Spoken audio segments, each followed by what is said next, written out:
In part 1, we went over what BiPAP is, indication and contraindications, how to set up a BiPAP, and the mask. And for this part 2 video, we'll go over the BiPAP settings, what to monitor, and some of the considerations when using the BiPAP. And I'll have timestamps in the description below if you want to skip to a section. So I'll go over the settings for the BiPAP. The settings shown right now are usually your typical initial settings, an IPAP of 10, EPAP of 5, and a rate of 12.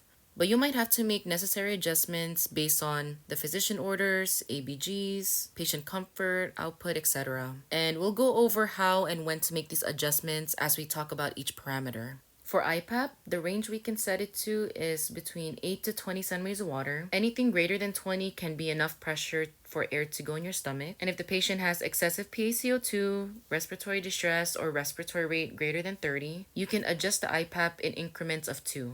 EPAP is the one that's going to help with oxygenation and alveolar recruitment. We usually start at 5, but if the patient has pulmonary edema or not much improvement in SpO2 with an FiO2 greater than 60 and atelectasis, then you can consider increasing your EPAP. For rate, this is going to be your backup rate.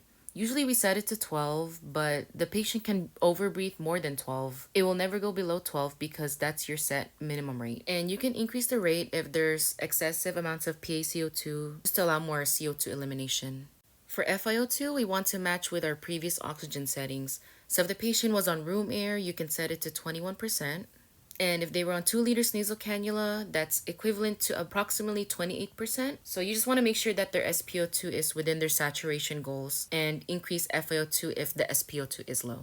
And lastly, we have our RICE and inspiratory time. RICE, we usually set it to 3 and our I time to 1. These settings are more for patient comfort. So if you want to know more about these two settings, you can just pause the video right here.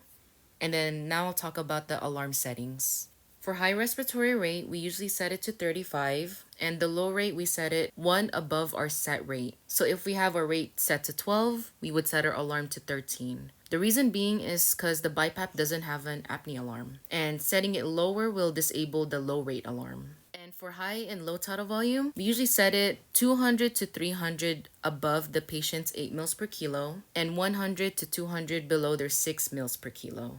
So just an example, I'm 5'4", and my 6 to 8 mils per kilo range is 330 to 440. So I can set my high and low tidal volume alarm to 200 to 700. For high and low pressure limit, we can set 5 above and 5 below the set IPAP. So I have my IPAP set to 10, and I have my alarm set to 15 and 5. For low VE or minute ventilation, we usually set it at 3. You may increase it if they have hypercapnia and want to achieve a higher minute ventilation. And finally, for your low inspiratory pressure time, we usually set it to 30 seconds. Above, you'll see your patient output, which is what the BiPAP is receiving from the patient. These are some things that you want to monitor.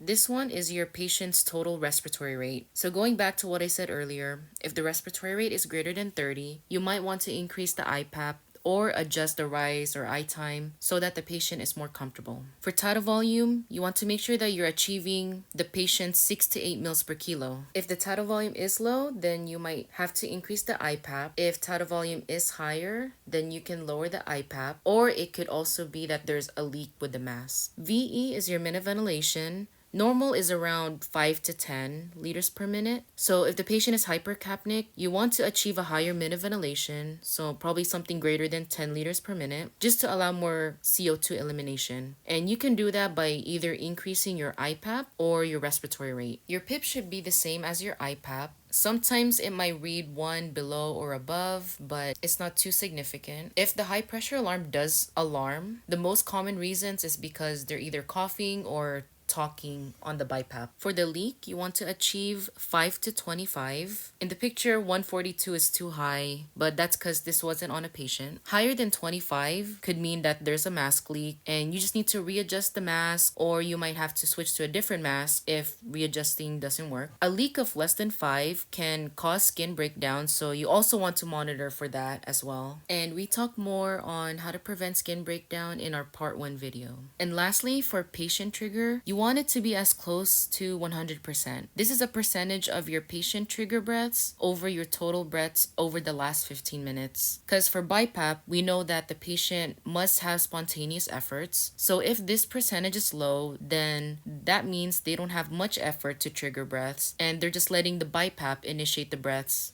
based on their backup rate. Don't forget to also assess your patient and monitor the vitals. If the patient was placed on BiPAP for hypercapnic respiratory failure, then you want to recheck their ABG 30 minutes or more after placing the patient on BiPAP and make necessary BiPAP adjustments if needed.